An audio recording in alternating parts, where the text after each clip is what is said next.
So, Jacoby Ellsbury is a New York Yankee. You know, I'm just going to come out and say it right from the start. I don't like this deal. I'm sure if you saw the video I made on the MLB Talk 101, or if you follow me on Twitter, you would see why and how I'm extremely opposed to this 7-year, $153 million contract that was just handed to the former Red Sox center fielder by Yankees general manager Brian Cashman, or more likely, their managing general partner Hal Steinbrenner. In fact, I was in New York City the night the deal broke, which was Tuesday night, to see Elton John at Madison Square Garden. It was an incredible concert, one of the greatest nights of my life. It was great. And there were rumblings on Twitter that there's a rumor floating around that Ellsbury could be flying to New York. No one knew if it was the Yankees or the Mets, but that he was flying to New York for something pertaining to, his baseball future. I wasn't sure how reliable the rumor was. I wasn't sure if it meant anything. Up until Tuesday, I had really not considered Ellsbury an option at all. I felt like the Yankees were thinking the way I was that he was very expensive, very injury prone, and simply Brett Gardner with a little more shine. He's better at stealing bases. He has more power, even though, besides that 30 home run season, he hasn't topped 10 home runs in a season, besides that. He hits for a better average, but he gets on base the same, slugs the same, OPS around the same. Will get you a solid 150 to 175 hits in a nice, full, healthy season, which, to mention, Ellsbury has not had really since 2011, which was, I think, an outlier season. He is not going to put up 30 and 100 again. Who knows what he was even on or, injecting himself with in 2011. I don't know. I'm not trying to make any claims, but that's for a guy to hit 30 home runs one season and then to not be able to hit 10 in the three following seasons, a little bit fishy to me. I just felt like, he's a little bit better than Brett Gardner, but he's the same type of player. The Yankees already have Gardner. They have their outfield. They should go after Beltran on a 2-3 year deal. That's what I was thinking. They have Soriano. Worst comes to worst, they have Ichiro and Wells to platoon in right field, which is a terrible platoon, but it could still manage to be league average, I guess, if their numbers are combined. You know what I'm saying? It's not the worst situation. I didn't think outfield was a big pressing need for them. I thought they could handle losing Curtis Granderson. In fact, he might go to the Mets, of course. Who knows if he will be invited back for another salmon dinner. But, I just didn't think of Ellsbury as a real fit in New York. And also, I just didn't see it. A lot of fans were asking me, what do I think of Ellsbury? I just did not see it. And then the news broke, got the notification on Bleacher Report halfway through the concert that Ellsbury is signed with the Yankees. Or it was an ESPN notification that just said he signed with the Yankees. Then Bleacher Report popped up. 7 years, $153 million. And I almost had to say, hold up, Elton. What the hell did the Yankees just do? Now, I'm not trying to bash Ellsbury. He's a great player when healthy. Polarizing leadoff hitter, great base stealer. As I said, when healthy, he'll get on base, he'll hit 300, he'll drive in a bunch of runs, he'll get close to 200 hits. He is a great addition. There is no doubt about that. Let me stress that point. I don't think Ellsbury is a bad player. But for 7 years, $153 million, the Yankees are out of their mind. There is no way that he is worth this in any way, shape, or form. Think about this, too. When it comes to Robinson Cano, the Yankees won't give him $200 million. Cano has played in practically every game in his whole career. He has never gone on the disabled list. He has always been healthy. He would play 162 games every single year if Joe Girardi didn't give him 1 or 2 off days. And he is a terrific player, had the complete package. Power, contact, fielding, base running. Maybe he could run a little bit faster to first base, but he does it all. Doesn't miss a game. And, the Yankees don't want to give him 200, but they'll give 153 freaking million to Jacoby Ellsbury. That is what confuses me here. They don't value Cano at 200 million, but they value a guy who, I think, if I remember the stat correctly, has played in just 33% of eligible games that he could have played in the regular season, over the last 4 years. This is a guy, and I know they're fluke injuries. He's bumped into Adrian Beltre. Maybe he crashed into a wall. None of them were necessarily, conditioning or hamstring pull or stupid injuries like that. They were, fluke injuries that wouldn't really happen in any other year. But the fact is, he's injury prone. He hasn't played a full season besides 2011, and I think he had a broken toe in his foot down the stretch this season with the Red Sox. He played through it. That is one big thing. And Brett Gardner, as I said, comparing him to Brett Gardner. Gardner is going up for arbitration. Last year, he made about $2.5 million. You're going to say that Jacoby Ellsbury, who does basically the same things Gardner does, and as I said, maybe a little bit better. I'm not saying Gardner is as good as Ellsbury, but I think it's a pretty close comparison. I really do. You're saying that Ellsbury is worth almost 10 times Gardner's 2013 salary, which, Ellsbury will make about $21.8 million a season. What? It's just, I don't understand the math. I don't get how he's worth this. He's not even, a big name. Ellsbury has never been the face of the Red Sox. He's never been, come see Ellsbury at Fenway Park and fans crowd the seats. No, they've gone for David Ortiz. In past years, they've gone for Manny Ramirez, Kevin Youkilis, jeez. You know what I'm talking about. He is not a headlining star, but the Yankees are paying him like he is. And, there's no doubt that this isn't necessarily, I don't think this has very much to do with baseball, but it's just to make a statement and to really just drive up interest. Even if Ellsbury isn't the big name, his contract is huge, and people are going to talk about it, and people are going to, debate, and and the Yankees are back in the headlines. They're back. They're the evil empire again.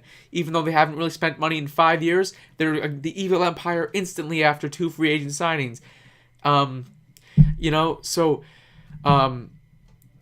it's just the other thing, the main thing, 7-year deals don't work out. These type of deals don't work out for anyone over their in or about to enter their 30s, which Ellsbury will do. I think he's turning 31 next season. So it's one thing to get Ellsbury. The way he is now, he's a great addition to the lineup. He's going to help a lot. If healthy, he will be a fun player to watch, a polarizing player, a game-changing player late in the games with his speed and his ability to slash a hit down the left field line, down the right field line, use the short porch to maybe hit a few more home runs. But that's what, age 31 to 34, we could maybe reasonably expect him to put up his average career numbers. And then what? You're going to have 35, 36, 37, maybe 38-year-old Jacoby Ellsbury hobbling around on the field. It's one thing even if he does stay healthy. These type of players don't age well, who rely on their speed. Once their legs go, they're nothing. They are nothing. Thank God Ichiro Suzuki still has his legs because he wouldn't have a job. Let me tell you that. If he was not fast enough, that he can still run out the occasional infield single, that he can turn a slash hit into right center field, into a double, or a triple, rather than a single, Ichiro would not be playing for the Yankees. He would not have been back. His speed is and he's from Japan, and he's complete. a completely different mold of any other American player. Nothing against him. Ichiro's a legend. But Ellsbury, there are no signs to me that point to this being a good deal when all is said and done. People were all excited for CC Sabathia, for Mark Teixeira, for Alex Rodriguez. Now we all desperately wish that all three of those contracts never happened. Personally, I don't, but that's the general consensus of Yankee fans. And A-Rod, of course. Tex and CC, no. I am happy that they've been Yankees and they've won and they've overall had productive careers in pinstripes to date. But, Ellsbury putting in 2 to 3 years of solid play and then breaking down completely, which I really do expect. Is that really worth $153 million, $22 million a year? No. And you know what? If you're paying him this, why didn't you just give the money to Robinson Cano? Now we don't know. Is Cano going to be back? He's flying to Seattle right now to meet with the Mariners. The Seattle freaking Mariners are going to outbid the Yankees, no matter what happens. Cano is either going to come back to the Yankees for less money, or he will take the highest bid and go to Seattle. Maybe another mystery team emerges, of course. That always is a possibility. But right now, it's between the Yankees and the Mariners. And it seems like the Mariners are serious, and the Yankees would rather give $153 million to their arch rival, their unproven, unhealthy player in Ellsbury, than the most consistent hitter in baseball over the last 4 years in Robinson Cano. And as I've said, I didn't necessarily want Cano back. I still think it would be a great move if they let him go and they focused on signing 3 to 4 players to smaller deals. Omar Infante, Matt Garza, pitchers. They need pitching. That's the biggest thing. They have no pitching staff. Even with Ellsbury, McCann, the Yankees still are not close to the playoffs. They're not. It's not like when they signed CC, AJ, and Tex, they were instantly, from an 89 win team in 2008 to a more than likely 95 plus win team in 2009, which they ended up being. Won 103 games, won the World Series. It's just, and they had such a great opportunity too. Let's say they were planning on being firm with their offer to Cano, letting him walk, and not going after Ellsbury. Let's say they made those small signings.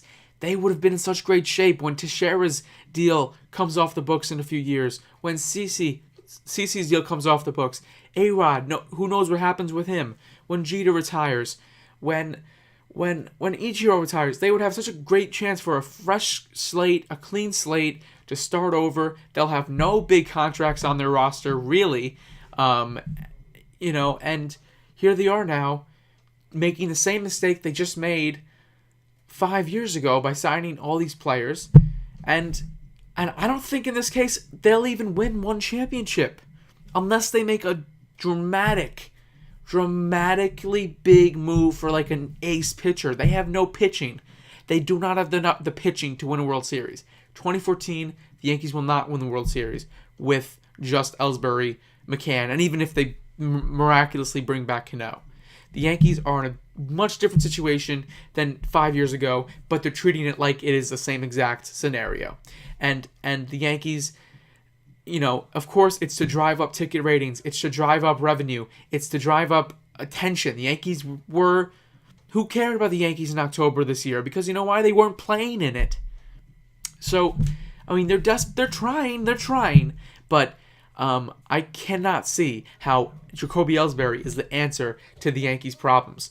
I think it's Robinson Cano more than, Jacoby Ellsbury. And it's just, I love the Brian McCann signing.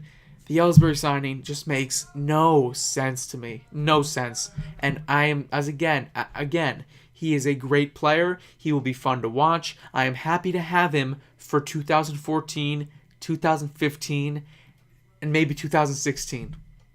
But the 4 seasons after that, good luck. Good freaking luck. You better ice those legs after every game and take it slow and just... Because I can see this contract going down the shitter real quick. And that's all I have to say. Nothing against Ellsbury.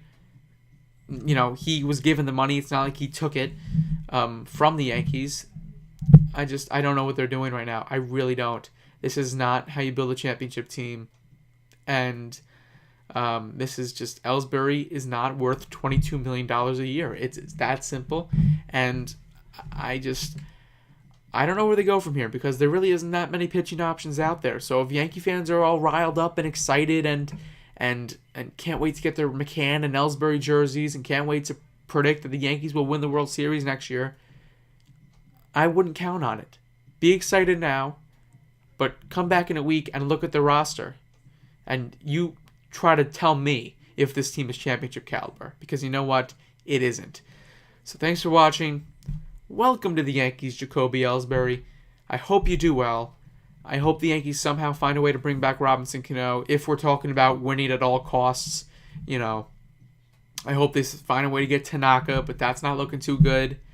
And I hope they have a viable starting pitching rotation, because without it, they are going nowhere. They are. They are not going to do anything. They may be a worse team next year, statistically. So that's all I have to say. Go Yankees. And man, it's going to be weird. Even just everything I just set aside. Ellsbury is a Yankee. It's just as weird as Euclid or Damon or I'm sure Wade Boggs when he first came over. It's just, man. But I guess a lot of them have had their success with the Yankees, and Roger Clemens, of course. So, I hope Ellsbury does well. I hope this deal works out, but I really don't see it.